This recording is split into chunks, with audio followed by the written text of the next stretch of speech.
semua padanya saat ku kembali ke surga. Inilah yang ku punya, hati sebagai hamba yang mau taat dan setia padamu Bapa. Kemanapun ku bawa, hati yang menyembah dalam roh dan kebenaran sampai selamanya.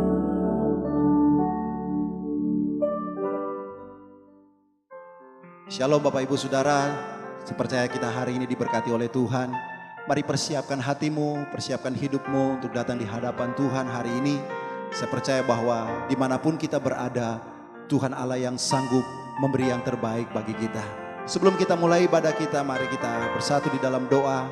Saya percaya ibadah kita mengundang hadirat Tuhan untuk datang di setiap rumah kita hari ini. Mari sama-sama kita berdoa. Kami bersyukur kepadamu Tuhan. Terima kasih Bapa untuk hari ini, untuk setiap pertolongan Tuhan di dalam kehidupan kami. Apapun keadaan kami hari ini, kami percaya satu hal, Tuhan tidak pernah meninggalkan kami. Kami percaya satu hal, penyertaan-Mu selalu sempurna atas hidup kami. Biarlah hari ini Tuhan, kami datang di hadirat-Mu, menaikkan pujian kami, ucapan syukur kami, penyembahan kami, sebagai doa kami, sebagai pujian kami di hadapan-Mu. Biar berkenan di hadirat-Mu dan menyenangkan Engkau Tuhan. Berkati setiap kami umat-Mu saat ini Tuhan. Di dalam nama Yesus kami berdoa dan kami bersyukur. Haleluya, haleluya, haleluya. Terima kasih Tuhan. Di dalam setiap masalah yang kita alami, kami punya Tuhan yang besar, yang sanggup melakukan perkara yang lebih besar di luar akal pikiran kami. Biar hari ini Tuhan kami menyatakan kasih kami kepadamu. Terpujilah Engkau Yesus. Terima kasih Tuhan, terima kasih. Haleluya, haleluya. Saat ku berjalan, kasih-Mu menerangi langkahku. Tak ku bimbang, karena ku tahu Kau bersamaku. Kau lebih tahu yang terbaik bagiku. Kau lebih sanggup pulihkan hidupku. Ku berserah, ku percaya hanya Yesus penolong yang setia. Engkau penolong dalam hidup kami. Engkau lebih tahu cara yang terbaik untuk memulihkan hidup kami. Mari bersama-sama nyanyikan pujian ini. Saat ku berjalan, kasih-Mu menerangi langkahku. Tak ku bimbang, karena ku tahu Kau bersamaku. Kau lebih tahu yang terbaik bagiku. Kau lebih sanggup pulihkan hidupku. Ku berserah, ku percaya hanya Yesus penolong yang setia.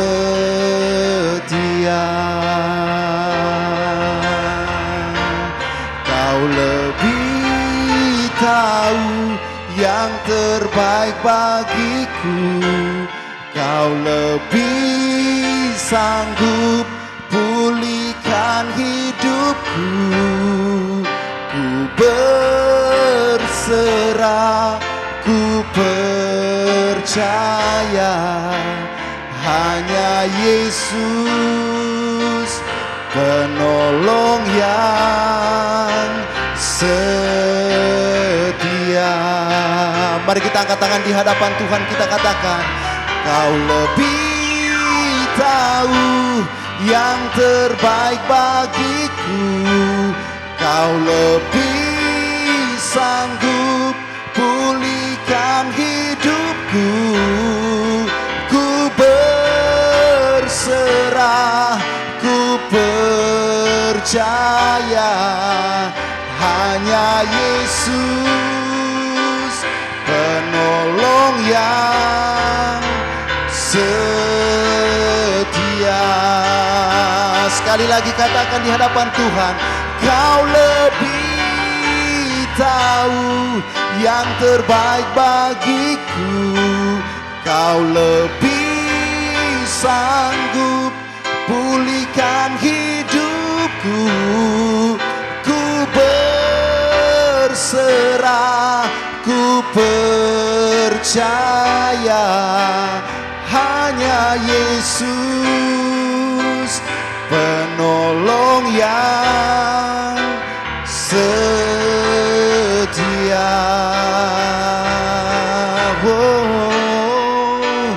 Hanya Yesus penolong yang setia. Engkau Tuhan kami, hanya Yesus penolong yang setia.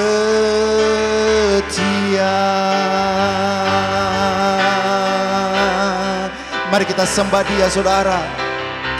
Engkaulah penolong kami, Yesus Tuhan. Engkau Bapa yang setia, yang tak pernah tinggalkan. Engkau Yesus, haleluya.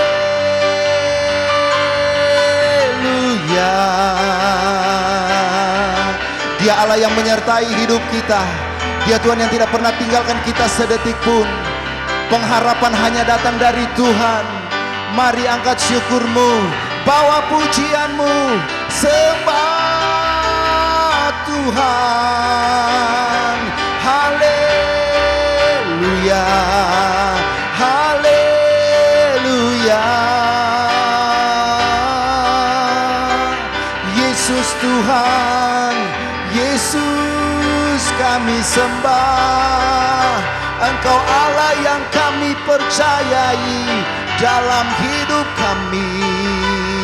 Tiada yang sepertimu. Engkau besar, Engkau perkasa, Engkau hebat. Hanya Engkau Yesus. Haleluya, haleluya. Terima kasih Tuhan, terima kasih. Syukur kami bagimu. Sebab apa yang tidak pernah kami lihat oleh mata kami, tidak pernah terdengar oleh telinga kami, bahkan yang tidak pernah terpikirkan oleh kami sekalipun, Engkau Allah yang menyediakan yang terbaik dalam hidup kami. Sebab Engkau Allah yang sanggup, Engkau Allah yang sanggup.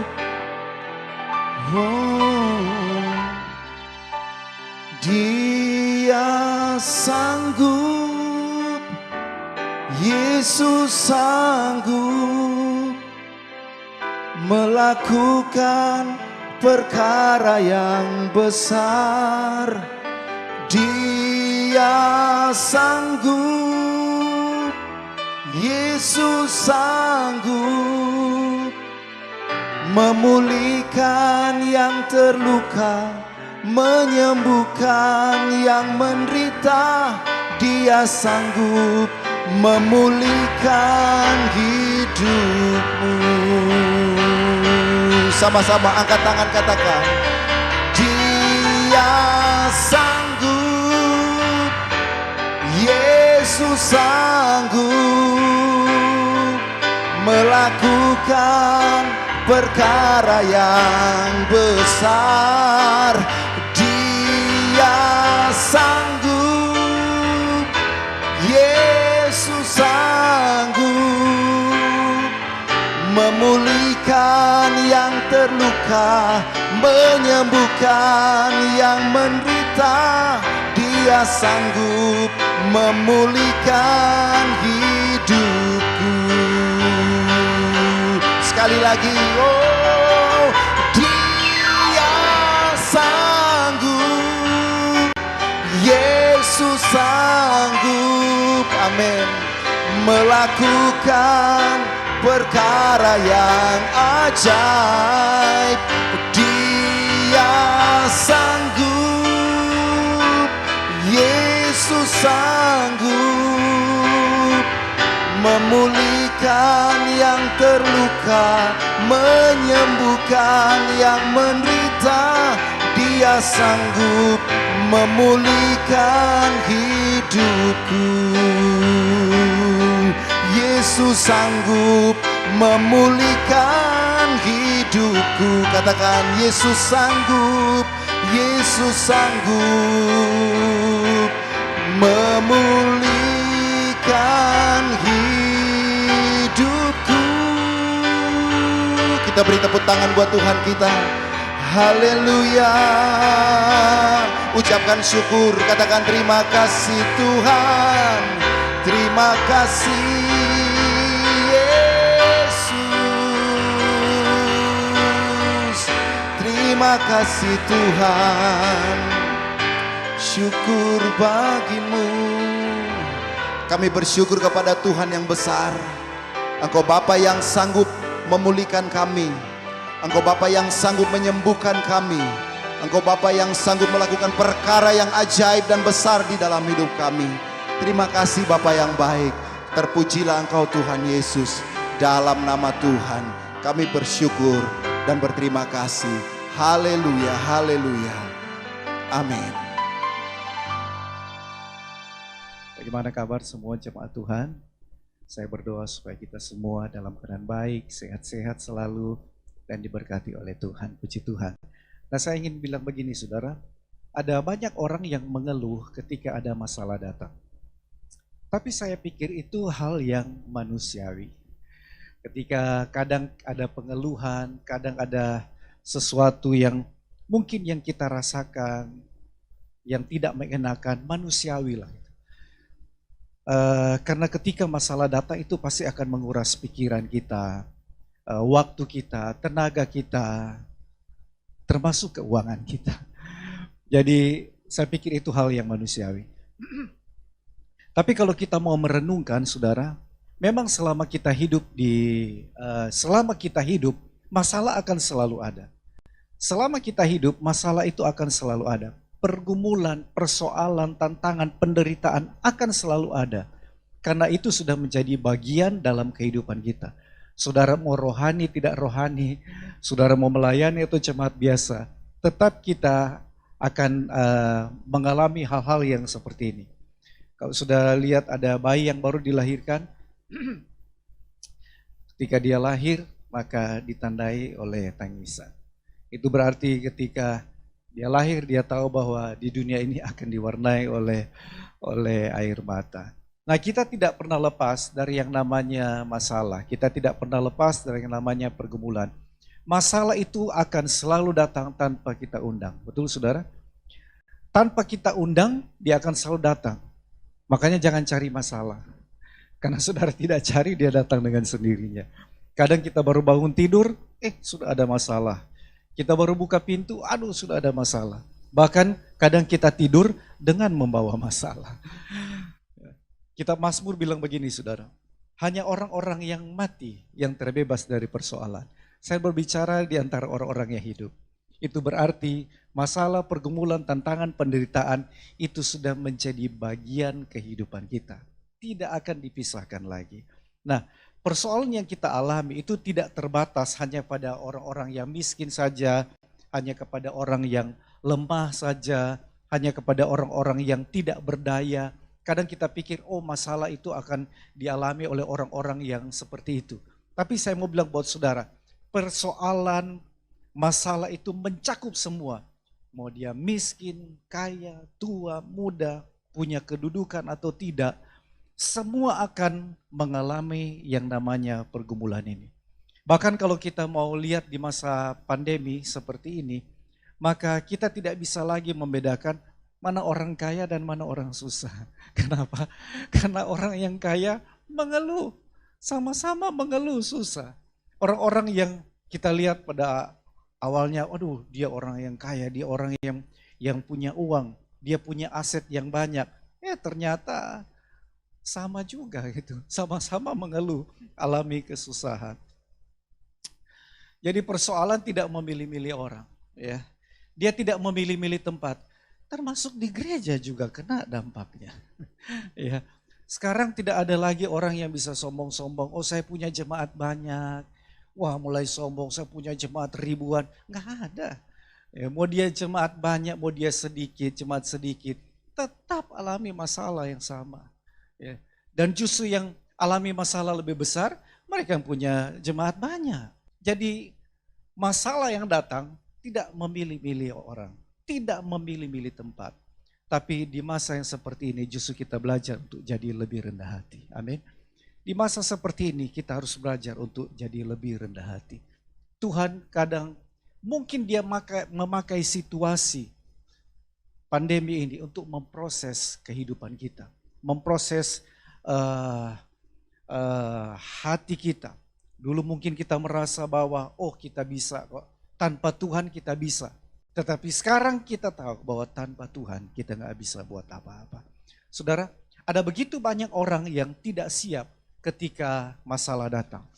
Kadang menjadi panik, kadang menjadi putus asa, dan banyak di antara mereka yang pada akhirnya mengambil jalan pintas. Saya baca di satu tabloid, dikatakan begini, Jepang dan Korea adalah negara makmur. Masyarakat di sana makmur. Tetapi angka bunuh diri tertinggi di dunia, salah satunya ada di Jepang dan ada di Korea. Saudara, ternyata kelihatannya oke. Kelihatannya baik dari luar. Tetapi mereka tidak tegar ketika menghadapi kesulitan. Mazmur 34 ayatnya yang ke-20.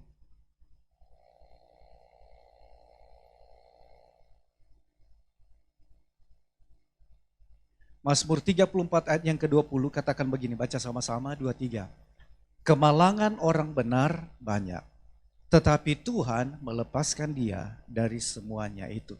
Saudara, Alkitab bilang gini, kemalangan orang benar itu banyak. Kemalangan itu apa, saudara? Kemalangan itu persoalan, pergumulan, tantangan, penderitaan. Alkitab bilang banyak.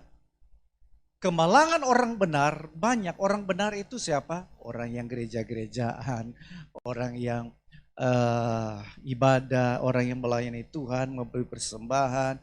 Itu tergolong orang yang benar. Dan Tuhan bilang, orang yang seperti itu kemalangannya banyak. Mungkin saudara bilang, aduh kalau begitu apa yang mesti kita lakukan gitu. Saya bilang buat saudara, ayat ini tidak stop sampai situ.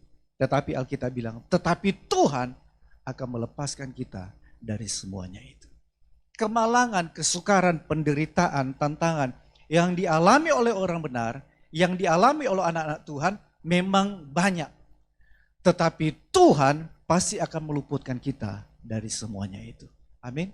Memang kita tidak bisa menghindari hal-hal yang seperti itu terjadi dalam hidup kita. Sebab pada dasarnya tidak ada orang yang mau menderita. Pada dasarnya tidak ada orang yang mau alami masalah dalam hidupnya. Tetapi Tuhan selalu menjanjikan jalan keluar bagi kita. Amin. Tidak ada jalan buntu bagi orang benar. Boleh saudara bilang di samping saudara, tidak ada jalan buntu. Tidak ada jalan buntu.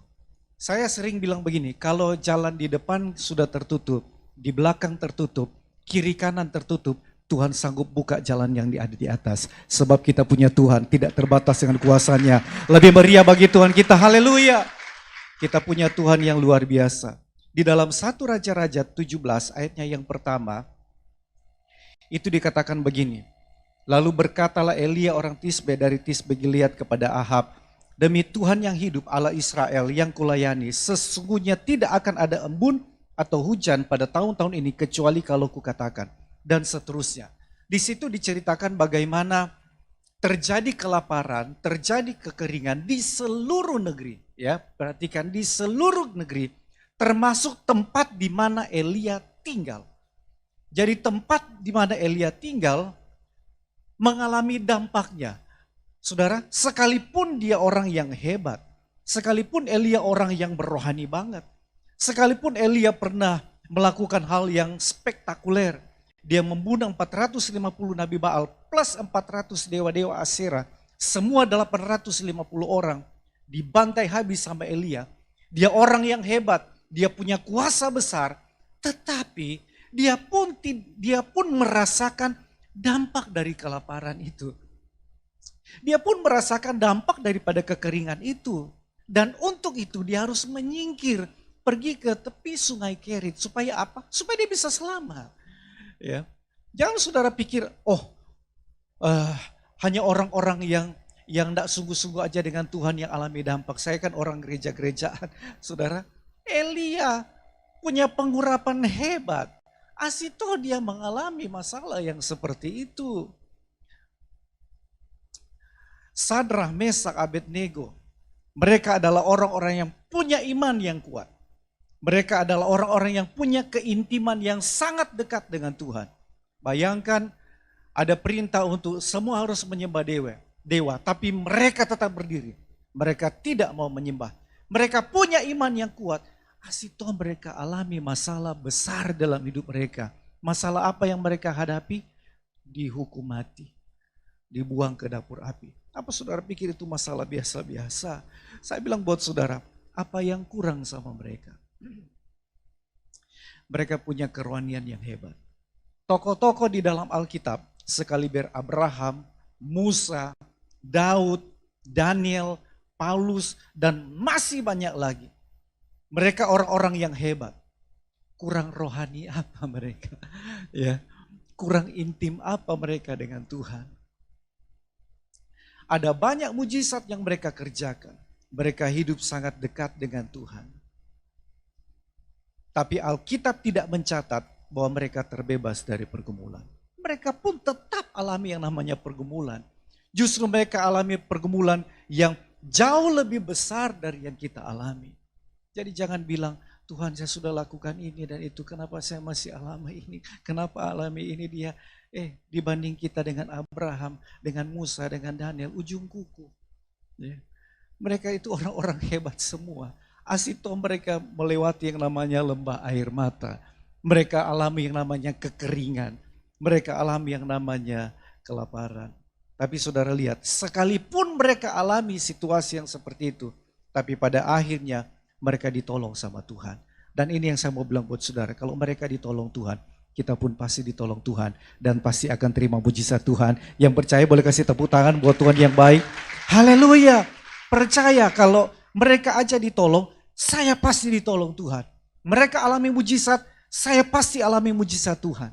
Percaya kepada Tuhan. Saudara, terkadang Tuhan izinkan kita masuk dalam sebuah situasi yang sulit. Kekeringan, situasi yang sukar untuk membentuk hidup kita. Untuk menjadi orang Kristen yang kuat, menjadi orang Kristen yang tidak gampang putus asa, menjadi orang Kristen yang tidak gampang menyerah, menjadi orang Kristen yang tidak gampang undur dari Tuhan. Kalau Tuhan tidak bawa kita pada situasi-situasi yang seperti itu, cuma ada masalah sedikit saja, sudah undur dari Tuhan. Cuma ada masalah sedikit saja, soalnya nak mau gereja kita. Soalnya nak mau melayani Tuhan. Aduh baru masalah begitu. Bagaimana nanti kalau dalam masa-masa antikris. Ya. Tuhan harus proses kita untuk menjadi orang Kristen yang tangguh. Orang Kristen yang tahan bantingan. Dalam keadaan apapun dia tetap survive sebab kita punya Tuhan yang hebat. Katakan amin. Jangan pernah undur dari Tuhan. 1 Korintus 10 ayat yang ke-13. 1 Korintus 10 ayat 13. Alkitab katakan bahwa pencobaan-pencobaan yang kita alami itu cuma pencobaan biasa. Yang tidak melampaui kekuatan kita. Cuma pencobaan biasa. Ya. Ternyata tidak ada masalah yang luar biasa. Selama ini kita menganggap, aduh masalah yang saya hadapi itu luar biasa. Tapi ternyata di mata Tuhan biasa-biasa saja. Ya, pencobaan, kesukaran, penderitaan yang sudah alami Alkitab bilang, itu cuma pencobaan biasa. Yang tidak pernah diizinkan Tuhan melampaui kekuatanmu. Saudara, Tuhan ciptakan manusia dengan kemampuan, dengan kapasitas yang berbeda-beda. Masalah yang dialami si A, mungkin kapasitasnya, kemampuannya berbeda dengan si B. Yang pasti Alkitab bilang, tidak melampaui batas maksimal. Tuhan tahu masing-masing kemampuan saudara. Tuhan tahu batas, ada limit yang ada pada kita. Tuhan yang paling tahu, sebab Dia menciptakan kita.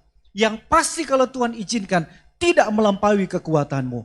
Makanya saya bilang kalau hari ini engkau masih tetap ada dalam masalah, engkau masih tetap ada dalam masa kesukaran, itu tandanya engkau masih mampu.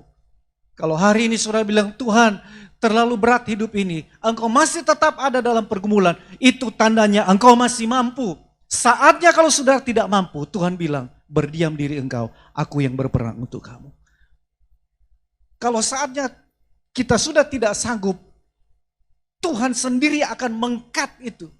Dan Dia akan berperang menggantikan kita. Saudara, tidak ada seorang dokter yang memberi dosis kepada pasiennya itu kira-kira, sekedar. Gak ada. Gak ada seorang dokter yang kalau beri resep dosisnya ya pakai feeling juga kalau minum. Ya gak ada. Ya pakai perasaan juga kalau Anda mau minum ya. Tidak ada. Saudara, dokter akan melakukannya dengan sangat hati-hati. Dia akan timbang dosis itu. Dia akan ukur apakah ini dia bermanfaat, bisa menyembuhkan kepada pasien atau tidak. Intinya dia akan sangat hati-hati melakukannya. Saya bilang buat saudara, kalau dokter saja bisa dengan sangat hati-hati dalam memberikan dosis kepada pasien, bukankah kita punya Tuhan yang jauh lebih besar, yang jauh lebih sempurna, yang tidak pernah meleset dengan rencananya. Engkau ada di dalam hati Tuhan, engkau ada di dalam rencana Tuhan yang baik. Katakan amin. Dokter aja bisa ketat dalam memberikan obat. Bagaimana dengan Tuhan yang sempurna? Dia tahu rencana Tuhan, rencana yang terbaik di dalam hidupmu. Engkau ada di dalam hati Tuhan. Engkau ada di dalam pikiran Tuhan. Engkau ada di dalam rencana Tuhan yang baik. Saudara dengar, kalau hari ini engkau tetap ada di dalam masalah, kemalangan, bilang di hatimu, saya tetap ada di dalam hati Tuhan. Tuhan tidak pernah biarkan saya. Saya tetap ada di dalam rencana Tuhan. Saudara yang mengikuti ibadah online ini, saya bilang, kalau engkau ada dalam masalah, bilang di hatimu, saya ada dalam rencana Tuhan. Dan Tuhan tidak akan pernah biarkan hidup saudara. Maleakhi pasal yang ketiga, ayat yang kedua bagian C. Dikatakan begini, sebab ia seperti api tukang pemurni logam, dan seperti sabun tukang penatu, ayat 3. Ia akan duduk seperti orang yang memurnikan dan mentahirkan perak. Saudara, Tuhan mengandaikan dirinya seperti orang yang sedang memurnikan emas. Ya, mungkin saudara pernah lihat ada orang-orang di tukang emas, mereka sedang memurnikan emas. Ya, dia akan pakai kacamata pembesar dan fokusnya ada pada emas yang sedang dia murnikan. Dia nggak peduli dengan keadaan yang ada di sekitarnya. Dia akan tetap perhatikan itu. Dan yang luar biasa, tukang emas itu tahu saat yang tepat untuk keluar, saat yang tepat untuk balik, saat yang tepat untuk dicelupkan di dalam air. Tukang emas itu tahu. Saudara, Tuhan kita lebih dari tukang emas itu. Dia tahu saat yang tepat untuk mengeluarkanmu dari api masalah. Dia tahu saat yang tepat untuk membebaskanmu daripada tantangan. Dan api itu tidak akan pernah merusakkan emas. Saudara, Tuhan tidak pernah berlambat-lambat dan tidak pernah terlambat untuk menolong kita. Katakan amin. Dia tidak berlambat-lambat dan tidak pernah terlambat untuk menolong kita. Alkitab mencatat satu kali Maria dan Marta ketemu dengan Tuhan Yesus. Mereka bilang, Yesus, saudaramu Lazarus sedang sakit. Hampir mati, sudah sakit parah. Kemudian mereka pulang. Dan Alkitab mencatat di sana, Yesus sengaja tinggal beberapa hari. Dia sengaja tinggal beberapa hari di kota, di tempat di mana dia berada. Dia dengan sengaja tinggal di sana. Saudara, dan pada akhirnya Lazarus mati. Pada waktu Lazarus mati, Marta dan Maria sudah lewat beberapa hari, baru Yesus datang. Mereka bilang, Yesus, Lazarus sudah mati. Coba kalau kamu datang lebih cepat, dia tidak akan mungkin mati. Coba kalau kamu datang lebih awal lagi, sembuhkan dia. Nggak mungkin dia mati, tapi ini semuanya sudah terlambat. Tapi saya mau bilang buat saudara, bagi Tuhan tidak pernah ada kata terlambat. Amin. Kadang kita merasa, kita komplain, kita protes sama Tuhan, kita bilang, Tuhan, andaikan Engkau tolong saya bulan yang kemarin. Tuhan, andaikan minggu kemarin atau kemarin Tuhan tolong saya. Keadaan saya tidak akan hancur seperti ini. Andaikan Tuhan cepat jawab doa saya. Keadaan saya tidak akan seperti ini. Saya bilang buat saudara, pikiran Tuhan tidak sama dengan pikiran kita. Rencana Tuhan tidak sama dengan rencana kita. Bagi Tuhan tidak pernah ada kata terlambat. Mungkin kita merasa sudah terlambat, tapi bagi Tuhan tidak terlambat. Lazarus sudah 4 hari mati. Orang bilang, sudah terlambat. Yesus kalau engkau datang lebih awal, dia tidak mati.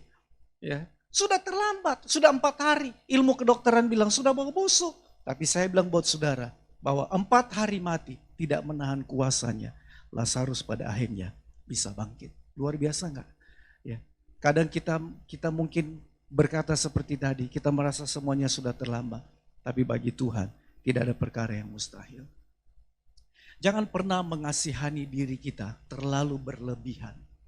Sehingga kita merasa bahwa kita menjadi orang yang paling menderita di dunia ini. Ya, kadang kita merasa bahwa, aduh saya punya masalah berat. Kita mulai pergi pada seseorang, kita mulai cerita, aduh kita punya masalah ini kasih yang berat sekali. Ya, dia pergi lagi di satu orang, aduh berat sekali kasih yang kita punya masalah ini. Dan orang bilang, aduh kasih yang anak. Dia merasa bahwa dia orang yang paling menderita di dunia ini. Saya bilang, jangan terlalu mengasihani diri kita, terlalu berlebihan. Sebab Alkitab bilang, pencobaan yang engkau alami, pencobaan biasa. Mungkin kalau engkau menangis, engkau bersedih, manusiawi. Tapi saya mau bilang, jangan terlalu berlebihan. Jangan pernah merasa bahwa kita orang yang paling menderita di dunia ini. Saudara dengar, masih banyak orang di luar sana yang alami masalah jauh lebih besar dari apa yang kita alami. Kalau mereka aja enggak Tuhan-Tuhanan, mereka aja enggak gereja-gerejaan, mereka masih bisa tegar, mereka masih bisa kuat. Harusnya kita lebih tegar, harusnya kita lebih kuat. Sebab kita punya Tuhan yang hebat, kita punya Tuhan yang luar biasa, yang sediakan mujizat dalam hidupmu. Haleluya. Harusnya kita tetap percaya kepada Tuhan. Kalau orang lain ditolong, saya pun pasti ditolong sama Tuhan. Jangan pernah mengecilkan diri kita sendiri dengan menyerah terhadap pergumulan.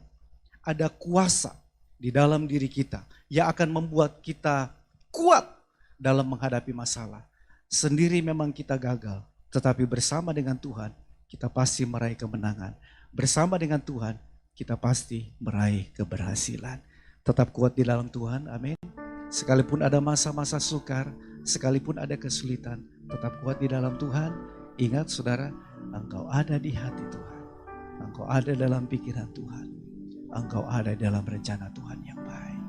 Haleluya. Kami punya Tuhan yang baik.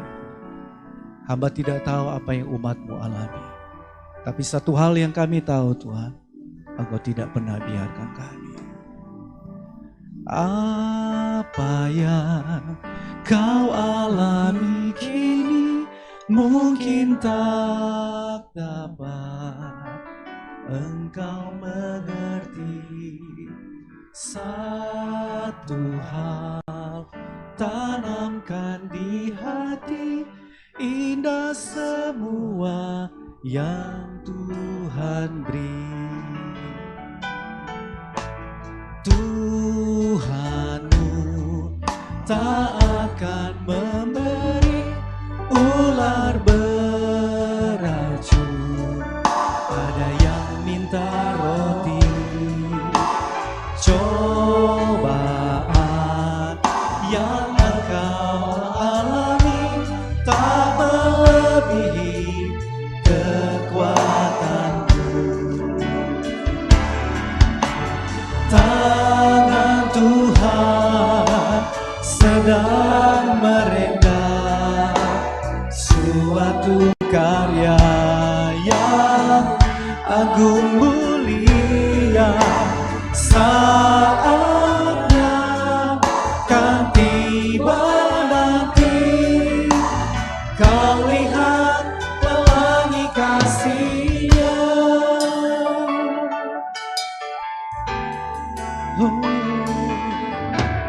Apa yang ku alami kini mungkin tak dapat aku mengerti.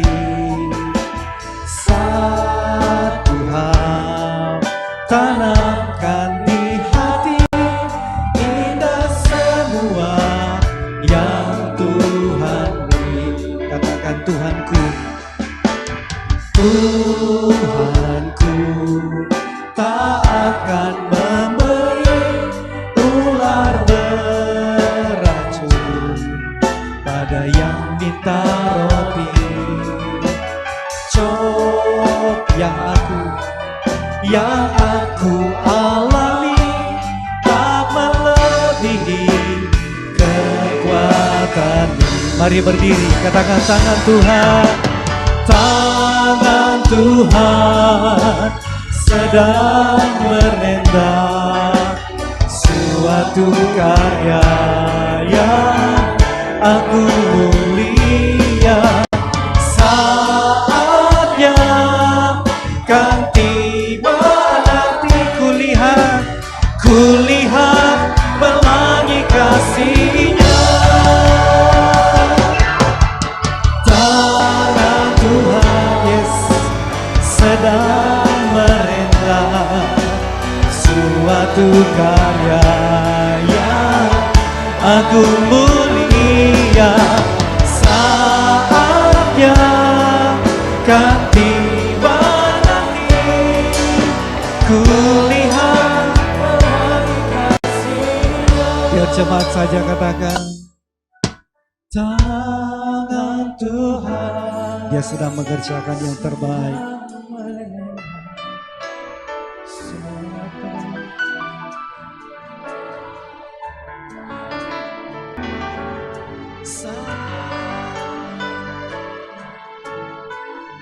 Amin. Kulihat pelangi kasih-Nya. Mari lambaikan tanganmu, katakan, tangan Tuhan sedang merendah suatu karya yang agung mulia. Saatnya kan tiba nanti, kulihat pelangi kasih-Nya. Kulihat pelangi kasih-Nya. Kulihat pelangi kasih-Nya. Kasih tepuk tangan buat Tuhan. Boleh bilang, wuh! Sembah Tuhan, kami sembah. Tuhan sedang merendah kehidupanmu. Dia sedang mengerjakan yang terbaik di dalam hidupmu. Haleluya, haleluya, haleluya. Terima kasih Tuhan, Tuhan baik. Thank you Jesus, thank you Jesus.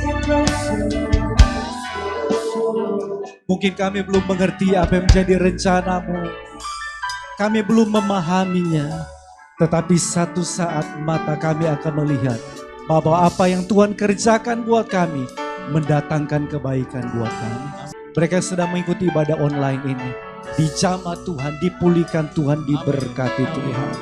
Dalam setiap masalah yang kami alami, ada Tuhan yang lebih besar dari setiap masalah kami. Kami tidak memandang besarnya masalah yang kami hadapi, tapi kami memandang Tuhan yang lebih besar dari pergumulan kami. Terima kasih Tuhan. Berkati semua jemaat-Mu. Keuangan kami Tuhan berkati, tercover dengan baik. Dalam nama Yesus, usaha pekerjaan kami diberkati Tuhan. Sekalipun ekonomi lagi sulit, tapi hamba berdoa dalam nama Yesus, Tuhan akan menyuplai semua keuangan kami. Tuhan kirimkan pembeli lebih banyak, kirimkan pelanggan-pelanggan lebih banyak. Kami akan tetap terus berusaha, sebab kalau Tuhan yang buka, tidak ada yang bisa menutupnya. Manusia cuma bisa menghambat, tapi tidak bisa mengubah rencana Tuhan yang besar dalam hidupku. Kami percaya Tuhan yang pegang kendali atas hidup kami. Hamba berdoa dalam nama Yesus, tidak ada yang susah di tempat ini, tidak ada yang miskin di tempat ini, tidak ada yang sakit-sakitan, tidak ada bisnisnya yang tutup, tidak ada yang bangkrut. Dalam nama Yesus, semuanya sehat, makmur, kaya dan diberkati Tuhan. Sebab jalanmu akan tetap naik dan tidak turun, kepala dan tidak jadi ekor. Kami percaya janji Tuhan. Kami yakin itu pasti akan terjadi. Berkati semua persembahan kami, berkati persepuluhan kami. Sekalipun dalam masa yang sukar, kami tidak pernah menahan tangan kami dari menabur. Sebab ketika kami menabur, kami akan menuai lebih banyak dari yang kami tabur. Kami mengangkat kedua tangan kami, sebab kami tahu berkat datang dari Tuhan. Sembah di dalam roh. Ibiarala bayarala basadaralamu. Sibiarala bayarala basar. Sempurnakan ibadah kami Tuhan. Sempurnakan sukacita kami. Sempurnakan pujian penyembahan doa-doa kami. Sempurnakan firman-Mu. Kami pulang dari tempat ini bawa sukacita Tuhan. Berkat damai sejahtera menyertai kami. Mulai siang hari ini sampai Tuhan datang yang kedua kali. Kami hidup dalam kemenangan. Kami hidup diberkati Tuhan. Percaya diberkati bersama, katakan amin. Kasih tepuk tangan buat Tuhan kita. Selamat siang, selamat hari Minggu. Tetap sehat. Tuhan memberkati kita semua.